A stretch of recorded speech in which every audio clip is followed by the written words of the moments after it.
Hey guys, KaosKass here, and welcome to my 500 sub special before I hit 600.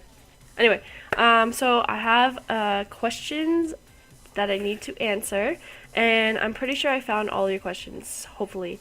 There's some on Twitter, Facebook, and obviously on my YouTube channel. So hopefully I found them all, and I can answer them the way you guys expect me to. So the first question is, what made you pick Nids over other armies? So I kind of touched on that one in my Meet My Tyranid army video. So I'm not going to get into that one too much, but pretty much I like the way that they looked, and I looked into it. I did a lot of research on how they play, and I like the way that they play. So I like the close combat. That is something that I like to do, as opposed to sitting back and shooting. And I mean, mainly it was just the way that they looked for right now because of the hobby side of it. I'm really sick, so my voice sounds really raspy. That's why. Next question: do you plan on starting another army or game system? Right now, I'm trying to just stick with Warhammer, just because I'm still really new to it. I don't really want to get into any other game systems until I'm comfortable with how I play in Warhammer. For starting any other armies, it'd probably be a fantasy army, and if I was going to choose between, there's three of them that I'd probably have to look really into, but there's the Tomb Kings, the Vampire Counts, and then there's Wood Elves. Those are the three that I'm most interested in, but I'd have to do a lot of research in how they play and whatnot before I could actually choose one for sure. Next question. Do you look at the work of painters, and do you have any favorites? I don't really look at other painters' work. I try to avoid that just because as an artist I don't really like to look too much at other people's work, because then I end up kind of taking their ideas. Like, it's like a subconscious thing. I'm not intentionally trying to steal people's ideas, but it's hard to be original and come up with your own stuff if you're being really influenced by other people. So I'm trying to not look too much into it, but if you check out Voices of Mars, he has, or I think it's Voice of Mars, I'm not sure.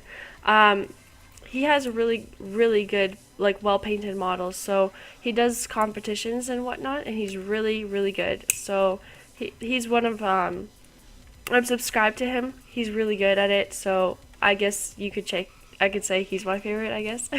I don't know. I don't really have any favorites, so hopefully that answered your questions. What is the next addition to the Tyranids? I'd have to say a Turvagon would be the next addition. I need to get more Termagants before I can get my Turvagon, but my Turvagon is definitely the next one that I'm aiming to get. Next question. If you had to actually be a Tyranid, what would you be and why? I'd probably want to be the Bio Titan. That thing is huge and cool looking. So, obviously I don't know how it plays. I don't own one. So I guess just based on how it looks, that's the one I'd want to be. Are you from Canada? Yes, I am from Canada. Not from the US, from Canada. I am Canadian. What do you plan on putting onto your bases? Oh, this is one thing I've been having a hard time with. I really like nature, I guess. I like things in nature. I want to kind of put my Tyranids in a setting. So I want there to be a specific world that they're from, I guess, and or a world that I'm going to be continuously playing on. And I haven't really decided how it's going to go, but I really like the idea of those spikes that you usually see in the Tyranids, with the Tyranids, I mean, those like giant spikes with the thorns on it. But I'd like to incorporate it into kind of like a tree, like a twisted tree, or I don't know, some kind of like vine things. I haven't decided yet. Because I was thinking, are they going to be in a desert? Are they going to be in a jungle? They're going to be like on some kind of world planet, or the water world planet. That made no sense, but yes. Some kind of world. I want to really have a theme, and I've been kind of humming and hawing about what exactly I'm going to go with. So that's why all my bases are bare right now. I haven't decided what they're going to do. So, or what I'm going to do, sorry. So I guess that answers that question. Alright, so next question. If you were going to start a new army, what would it be? So I kind of answered that one. I'm not really sure. Maybe the Tomb Kings. I like the way that they look probably best. But again, no idea. What is your cat's name? My cat's name is Velcro. Velcro came from the fact that when he was a kitten, he was only like the size of my palm. He was so cute, so cute. I loved him. I adopted him. Anyway, when I was holding him like this, he was just sticking to me. Like his little kitten claws were like stuck, but they weren't in my shirt. It was like, you know how they can like dig them in? It wasn't like dug into my shirt. It was just like, because they're so sharp and he couldn't control them, he was just stuck to me. So then he's a black cat, so I was like, your name's Velcro. And I've had a lot of weird cat names. Like my last cat's name was Fuzzbuzz, so probably why I'm having a problem with naming my Tyranid army. I don't know. I have weird names, so I guess we'll see. Next question. Have you had any really nasty comments yet, and how did you deal with it? I've had, not really. I haven't really had too many nasty comments. Like, the only things that I've really had happen was, like, the dislikes, but, those aren't comments. There's been one comment that stuck out to me. I just got called a bad name, BITCH, and I didn't really understand why. It kind of just came out of the blue, like a comment on my channel wall, and it was written poorly. Like the comment had terrible spelling. I had to really stare at it to even understand what the person was trying to say, because they even spelled that word wrong. So I was like, clearly this person isn't educated. I'm not really offended by getting insulted by someone who's uneducated. It doesn't bother me, because at the end of the day, I'm still gonna do better than they are. So that's just my mentality. So I was kind of just like, whatever, and just deleted it from my wall, because I don't want other people having to read that. It's not something I'd want to read on somebody else's wall. So I just deleted that, and the person responded and they said, "Oh, sorry, that was my brother." And I pretty much just didn't respond. I was like, if your little brother is stealing your computer and he's speaking that way, you probably should watch your brother better, or you should not lie about, just own up to it. If you did it, just own up to it. Like, I don't know. I'm not going to get into this drama kind of stuff, but that's just the way I thought about it. I was kind of just like, what? I don't really care. And the other comment that I had that was pretty rude wasn't even directed towards me. It was posted on a video where I did a co-op with two of my friends, and it was actually directed towards one of my friends. So I was really, really ticked off by that, because I don't care if you want to insult me, but like, don't insult my friends on my own channel. So that was instantly just blocked and deleted. It was really rude, and I don't tolerate that stuff. So I didn't even bring it up to my friend. I just deleted it. It's not there. I didn't even address the comment, so that was it. What's the trick to getting over 200 subs in less than a week? So, obviously this is addressing the fact that I had like a little subscriber surge, where I gained about like 300 subscribers.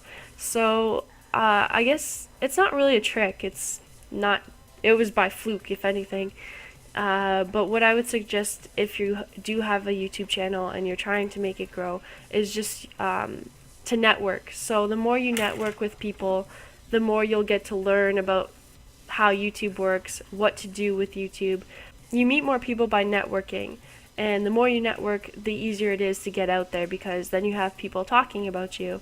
I actually had a few people find me, and because of them, I have more subscribers. Like, there's just a random search happened, and I guess some people were talking about me, mentioned me to some other people, and then it got all the way up to the consortium, and Chung messaged me, and then the Chillin' Wargamers found me. So it kind of blew up out of nowhere, and I'm not really sure who started that little movement, but it wasn't me. It was somebody that I I guess had talked to at some point talked about me to somebody else who talked about me to another person, and it kind of just branched out like that. So if you're trying to do something, like if you're trying to make your YouTube channel grow, networking is the only way to do it. Unless you have a viral video or something like that, networking is the way to go. You can ask like a lot of people that have bigger channels. Like my channel is very, very small, but people who have big channels will say networking is probably how they got there, or they had some random viral video that people subscribe to. So networking is the easiest way to do it. How did you get started on YouTube? So my YouTube channel was actually supposed to start last summer, a year ago, and I really got busy with work, and then school happened, and I kind of got put on the back burner. So when Christmas time rolled around and I had some more free time, I decided to start recording videos, and I got some videos all prepped and ready to go so that when I launched my channel in January, I had some content to put out because I was still in school. So that's kind of how it started.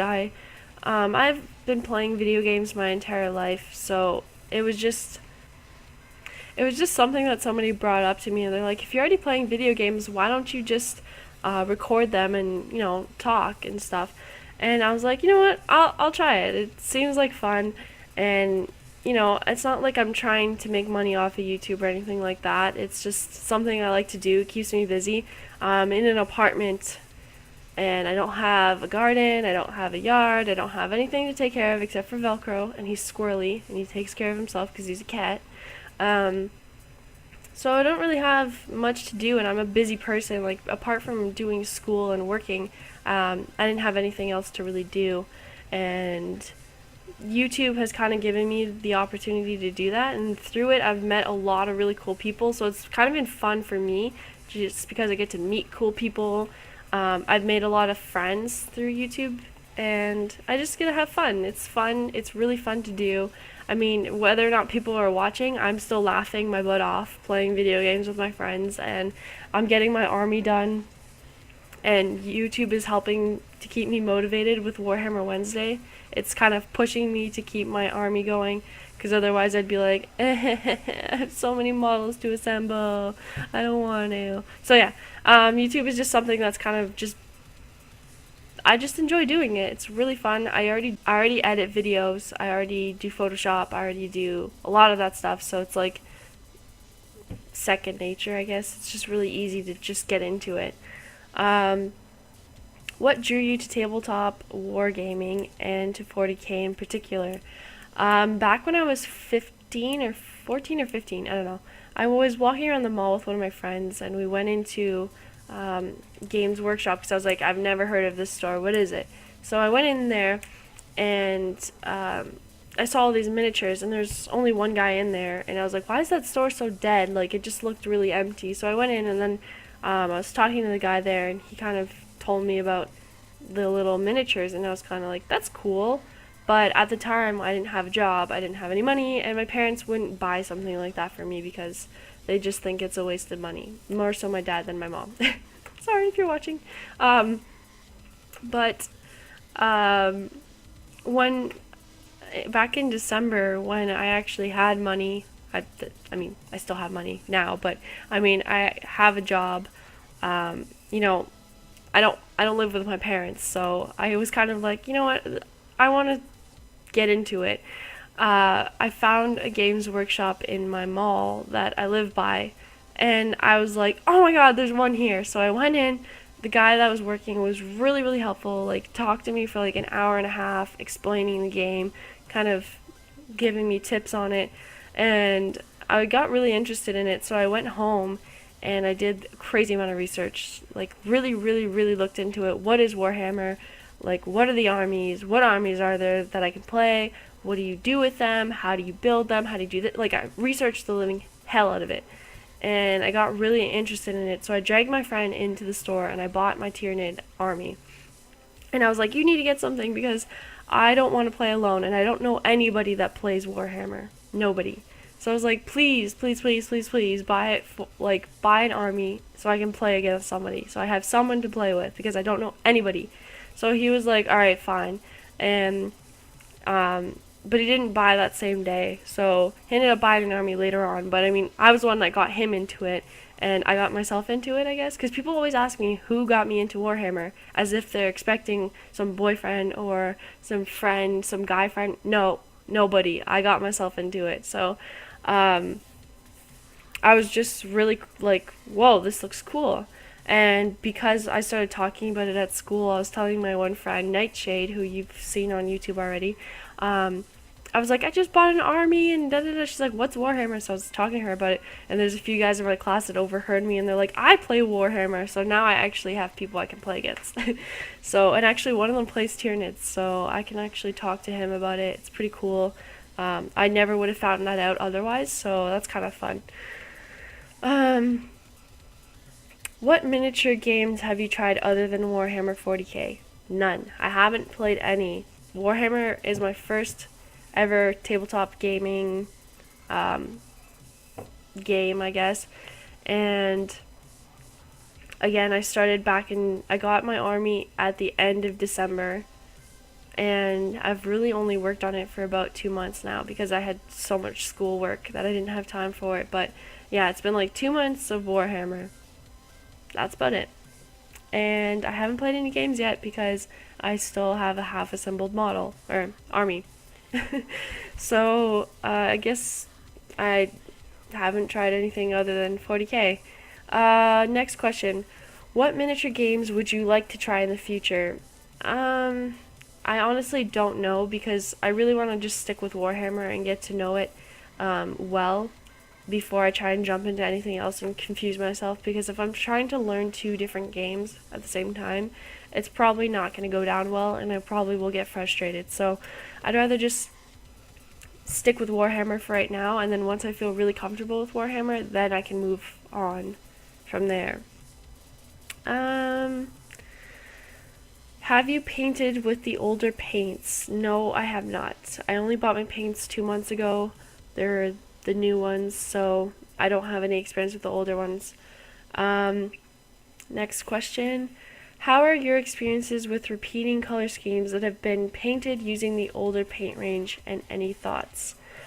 I don't have any experience with it, but if I had to say something, I guess my suggestion would be trying to be creative about linking your newer models with the new paint to the older models with the older paint. So, for example, like this is a bad example, but blue and orange are complementary colors. So if there's a blue color that you can't find anymore, try using like orange or something and have highlights of blue on it. Like just make it so the army still matches and it still looks like they're just one whole unit. But yeah, I guess that's really bad advice. I don't know. I honestly don't have any thoughts. I'm sorry. I don't have any experience with that. I'm sure there are people out there that do have experience, and you could probably find them on YouTube. But again, my suggestion would be just trying to make it obvious that they're part of the same army using a creative color scheme. How do you find the community online? The online community, sorry. They're amazing. They're super, super, super, super, super helpful. They've answered every question I've had. They've given me tips I didn't even think about. They've like helped me, and their running joke is they have cookies. So super nice, really helpful. I think if I tried doing Warhammer and the community was really, really mean and probably would rip me to pieces, I don't know if I would still want to be into Warhammer, just because I'd be so lost. I wouldn't know what to do. I've learned so much just because of the community, so I love you guys. Yay! So yeah, that probably, they're just amazing. And if you ever wanted to get into it online, just they're so easy to get along with and so helpful. Next question is orcs or space marines? I'd have to say everyone that I've heard of pretty much leans towards space marines, so I'd have to go with orcs. I like the way space marines look, I like the way they play, but I'd rather go with orcs. Where did you get your intro, and did you do it or did someone do it for you, and how did you do it? I made my own intro. It took me like 3 weeks to do it. I used Adobe Flash to do it, and I think it's Flash that's called. Yeah, I haven't used it in a while, but it was all drawn by hand. So I have a tablet with a pen. It's a Wacom tablet, and I use it for school all the time. It's the Intuos 4. So I used that. I drew all the backgrounds. I drew my character, which was funny because when I did it, I had long hair like down to here, and it was brown. So right before my channel started, I cut my hair and dyed it. So now my intro looks weird because it has long hair. But anyway, not gonna get into it. So I made my intro. I did all the animation for it frame by frame. It took me so long, but I did it. It was really frustrating, but I got it done. And it turned out awesome. At first, it was kind of funny because I went to my friend Craig and I was like, it looks terrible. It's so stupid. Like, everyone's gonna make fun of me for it and da da da. And he's like, shut up. It's good. Like, just use it. I was like, fine. So I used it and I actually got a lot of compliments on it. So I was kind of proud of myself. I was like, yay! I don't do like frame by frame animation. I do 3D animation. So it's cool that, I don't know, it turned out better than I thought it would.